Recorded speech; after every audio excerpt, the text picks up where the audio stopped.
psychological drama. You know, it was different seeing Robin Williams play like a detective.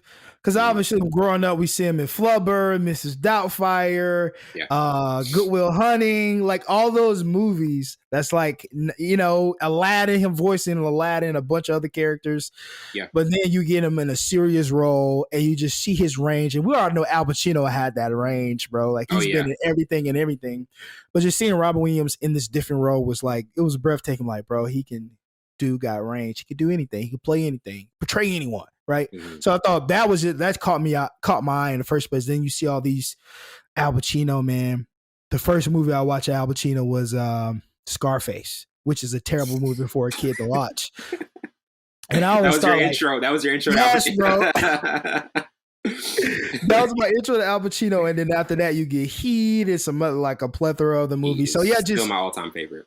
Yeah, just seeing this film was like really was like, yo, these guys can play anything.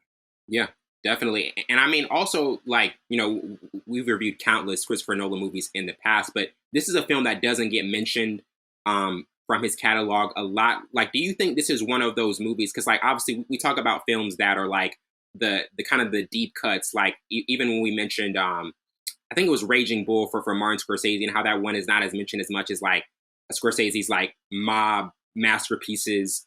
And it kind of gets lost in the shuffle. Like, can you kind of tell why this movie isn't mentioned as much compared to some of the other maybe more popular Christopher Nolan films?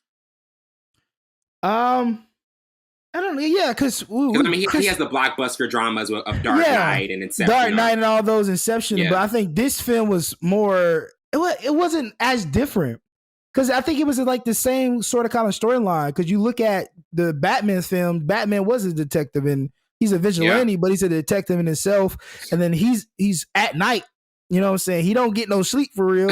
And that's Insomnia Part 2. Am I Michael Jordan Space Jam stretching right now, Wellington? Is that even remotely close? I just, pull it out the hat. There's similarities. But I think there's a lot of similarities in these movies. And how it was shot too is definitely similar as how it was shot. Obviously, you have more action in a Batman film, even Inception. Even though I'm not really a huge fan of Inception. Trent, hear that? Trent's gonna mention that. But I think there are some similarities within it because just like there's some similarities. So it's not him going too far from what he's used to doing. Not saying he doesn't have range as a director and whatever, but just saying they have some similarities in those type of movies. films. Yeah, definitely. And now